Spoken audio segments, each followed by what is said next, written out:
avec laquelle le mouvement sportif a abordé la question de la Covid-19. Parce qu'avant de penser à la reprise, il faut magnifier la démarche du mouvement sportif sénégalais.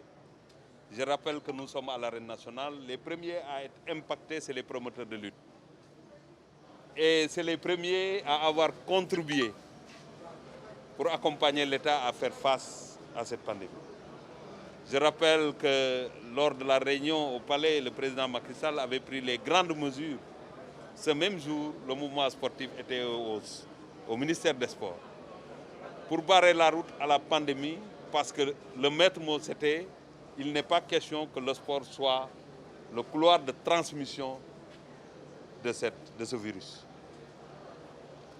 En tant que ministre des Sports, j'étais très honoré de voir des collaborateurs aussi responsables qui montrent tout simplement à la face de ce monde que le monde sportif est incontournable dans le développement économique de nos pays. Nous sommes restés 7 mois et aujourd'hui, on touche du bois. Au Sénégal, on a une tendance baissière. Et partout dans ce monde, nous continuerons en tout cas à vivre en présence de ce virus parce qu'on ne peut pas savoir quand est-ce que cette pandémie va disparaître. Et le président Macky Sall avait dit en son temps, dans l'un de ses discours à la nation, qu'il faut apprendre à vivre en présence du virus. C'est tout à fait normal, puisque quand on prenait la décision d'arrêter, c'était une consultation, une rencontre de prise de décision. Quand on envisage de reprendre, il ne faut pas être surpris. C'est pourquoi nous avons jugé nécessaire d'appeler les acteurs,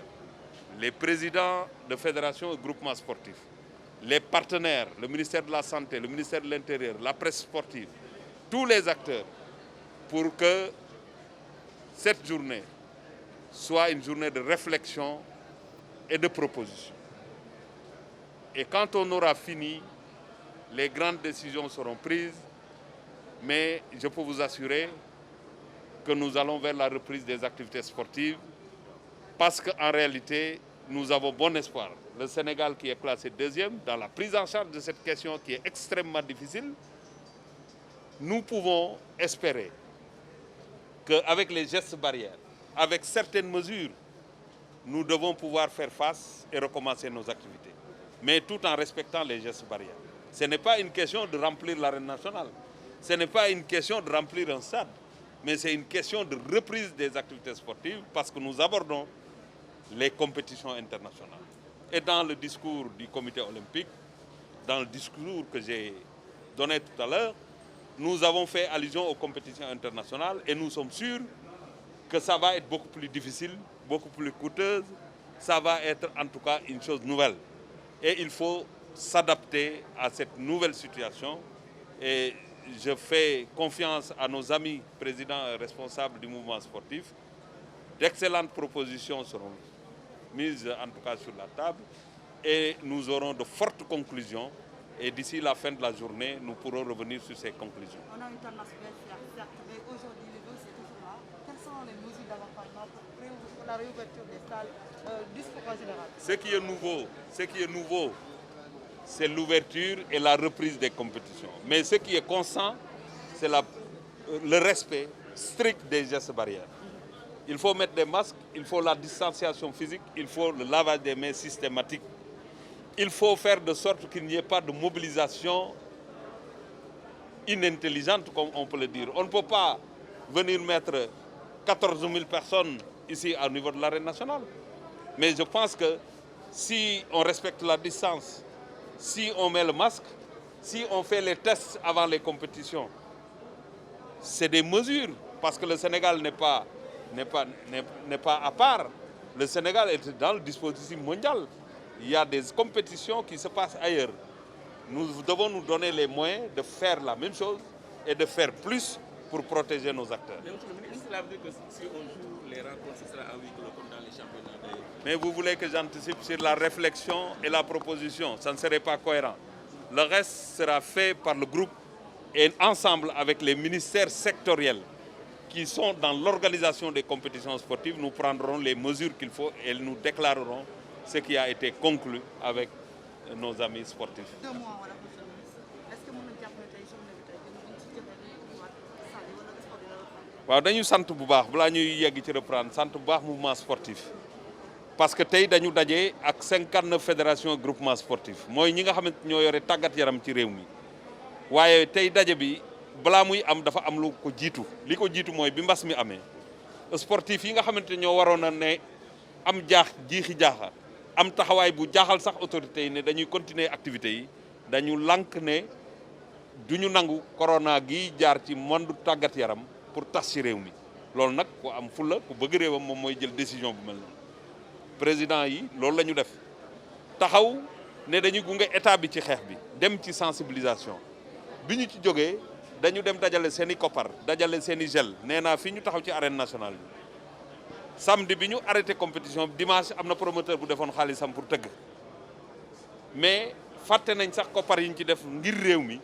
ba ca suba sa ñu andi ay gel andi ay koppar pour participer ko jox ko état bi pour ñu xeex mbas mi loolu képp ku jiite tàggat yaram jiite njaboot ñu taxawee noonu bégte rek nga mën a am parce que c'est de la responsabilité la ca tegu mooy ñu gunge état bi ba tey juróom-ñaari weer kenn deful tàggat yaram ñu gis yàllaa ngi ñuy dimbale mbir mi mu ngi wàcc lañ ca xamuloon am na luñ ci xam léegi ñu ne war nañoo mën a xalaat teg ci table ji ñi nga xamante ne ñoom la concerné ay proposition pour ñu xam naka la ñuy def ba reprendre activité sportive parce que dëkk bu amuloo activité sportive wéetay day bari ñu dajale leen te jàpp nañ ne bu ñu xalaatee ba ngoon dinañ ñu tegal loo xamante ne bu ñu ko defee ànd ceeg ministère de la santé ànd ceeg ministère de l'intérieur dana baax pour que ñu mun a commencer waat ay compétition jàngoro bi wàcc na wante ba tey feebar baa ngi tey ndax ngeen di fas yéene accompagner mouvement sportif pour mu mën a duggal ci activité li nga xamante ne kenn mënu ko toxal mooy takk masque soriato raxasu mooy li ñuy wax geste barrière loolu kenn mënu ko toxal mais naka la ñuy def nag ba commencé waat yemul ci loolu rek ay disposition la yoo xam ne war nañ ko jël te du ministère des sports rek a ko war a jël moo tax tey ñu dajale leen te ñu am nañ ci ñoom kóolute mouvement sportif comité olympique waxtaan yu bari seq nañ ko ak suñuy naataangoo ci àdduna bi xam nañ ni muy doxe feneen waaye Sénégal dafa am spécificité mooy na muy doxee dinañu ko doxal waaye ñun sax dinañ ci yokk toujours Sénégal pour que mu gën a am xorom gën a baax te gën a wóor parce que du ay caaxaan moo tax Sénégal ñu classé ko 2e ci monde bi ci ni mu taxawee ci mbas mi kon war nañoo am yaakaar li am solo mooy boo nekkee ci mbir dooy nelaw ba mu bett la bañ yàlla ne la jógal da ngay defaru ba buñ la nee départal rek fekk yow say matuwaay ak li nga war a def xam nga ko ba nga xam ne boo déparé li nga retardoon nga mën ko rattraper au fil du temps donc loolu moom moo nekkoon daje bi. nga ci am en tant que président. sant yàlla waaw sant yàlla bu wér di rafetlu aussi ndaje bi fi am séminaire réflexion pour les relances des activités sportives xam nga loolu boo ko déggee rek xel day daal di dal parce que umpale la ni ñun ay promoteur lañ Saama ngi nii Mor a ngi nii ñun la ñu délégué pour ñu daal di ñëw fii donc fii ñu taxaw arène nationale la umpale la ni te bi ñuy jël ay décision fekkoon na Mor mi war a tëgg ci suba sa man mi umpale la ni cité Papa Sow ay millions yu bari la donc te teewul bi président jëlee décision yi ñun ñoo njëkk a indi suñu contribution ñun ñoo njëkk a apporter suñu pierre ci édifice bi muy association promoteurs yi kon loolu gëm yàlla la ak sant yàlla parce que yàlla bu indee ndogalam rek dañ koy gërëm sant ko parce que ay jaam lañu kon bu ñu ñëwee fii tey ñu ni li ñu fi indi mooy waxtaan nan la ñuy yëkkatiwaatee mbir yi kon loolu dañ koy rafet lu sant yàlla xam ni alhamdulilahi rabbil alamin ñaan nangu na parce que boo xoolee tey jii nii taux bi fi mu nekkoon wàcc na bu baax donc tey c'est pas pour rien que le Sénégal est positionné 2e donc loolu sant yàlla la li ñuy ñaan nag mooy mbëbët bi lël gi nga xam ni moom la ñuy dugg conclusion yi muy doon conclusion yoo xam ni bénéfique na pour sport te it recommandation yi nga xam ni dinañ ko fi def na ñëpp tënku ci loolu su ko defee ku nekk gis ci sa bopp loolu daal la ñuy ñaan yàlla. waaw ni nga ko waxee comme sport yi lu ci mel ni football mën nañ ko def huis clos mais président est-ce que lamb mën na doon huis clos. déet bu ma dugal ci huis clos ouvert dama ne la dañu nekk ci benn lël conclusion yi génnagul kon décision yi mënaguma ci prononcé wu man li may rafetlu rek moom mooy tëjoon nañu dajawaat juróom-ñaari weer after dajawaat nañu pour ubbi pour waxtaan nan la ñu ubbee loolu sant yàlla la ci koo xam ni ak wala ñoo xam ni investir nañ seen ay millions yu tëddoon di nelaw banque boo ko defoon mu jur ay intérêt ñun ñu jël ko jox ko mbër yi daal di toog tegale suñu ay tànk di xaar kon buñ ñu woowee toog di waxtaan nee ñu dañoo war a ubbi kooku dañuy sant yàlla bu wér. dafa mel ni yéen acteurs yi seen xel commencé naa dal. non suñu xel dal na ñun ay jullit lañu yàgg nañu jokkonte ak ay tolof loolu mbir yàlla la yàlla mooy indi mooy dogal moo fi indi mbas mi dañ koy ñaan yàlla mu jële ko fi wàññi na ko ba suñu xel dal ñaata weer nga toog séminaire bu mel nii amu fi cela veut dire que y a une nette amélioration xam nga lu tubaab wax les acquis il faut les conserver cela veut dire que maintenant à la sortie de cette rencontre les conclusions soient respectées et les recommandations soient suivies à la lettre loolu rek la ñuy ñaan yàlla parce que loolu mooy doon suñu njariñ ci la ñuy gise ci suñu bopp te it dinañu permettre quand même ñu duggaat ci suñu ay investissement yow en tant que papa du président ndax ci cité Papa Sow nga yem wala durant Covid bi yaa ngi doon togg leneen ci suuf. waaye yow ñun ñu tal wér gi yaram tal Sénégal ñaan yàlla mbas mi jóge fii naal dindi li ma log ba pare cité Papa Sow moom bu ma ci paree ba pare ñu door a seet leneen waaye mënuñu nekk di def cité Papa Sow ñetti semaine des ci combat bi yàlla indi nattu ngay xalaat leneen yow kañ talal sa bopp rek ak sa njaboot ak réew mi bu yàlla musal ñu rek bu ñu musalee ba pare ba suñu xel daal ñu daal di dikk def suñu cité Papa Sow yàlla dimbali ñu may kattanal ñu ba ñu def suñu cité Papa Sow ñu door a xool leneen. activités yi commencé est-ce que cité Papa Sow mën nañ ko am ci 2020. pour être honnête man du ma spéculer tant que recommandation yi si jëndul ba ñu xool ko xam lan lañ ci wax lan la ci tënk experts yi nekk fii lan la ñu tënk du ma mën a prononcer wu ci ay perspectives bu cité Papa Sow. jërëjëf président. maa ngi lay gërëm di la sant. Sambu. bu kilifa gi waxee ki amatul luñ ciy teg rek da leen gërëm rek di leen sant di rafetlu jotaay bi waaw vraiment di kontaan bu baax waaw président Pape Fall moom bu waxee te muy kilifa gi dafa naan amatul dara luñ ciy teg yéen moom da leen gërëm di leen sant di ñaan yàlla rek activités yi continuer si jàmm maa ngi ziar ñëpp. bëgg na waaw comme dab rek maa waroon tëgg le 4 avril yàlla def li comme ni ko président waxee léegi rek mais dañuy ñaan yàlla comme liñ fi fekk tey rek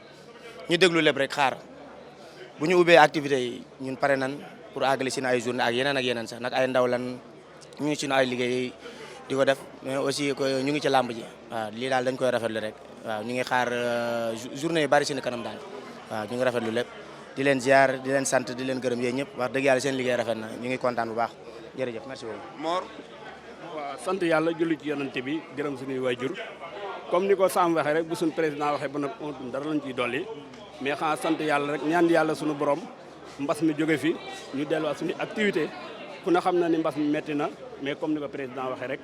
bala ngaa mën a tal benn activité day jeex nga soog a tal leneen maa war na tëgg sur la lan demi ba mais yàlla daa dogal ak ay dogalam ñu nungu ko nag comme ni ko président waxee kon dañuy ñaan yàlla loolu jóge fi ñu commencé waat suñuy activité dooloo buum ca mboy mboy ba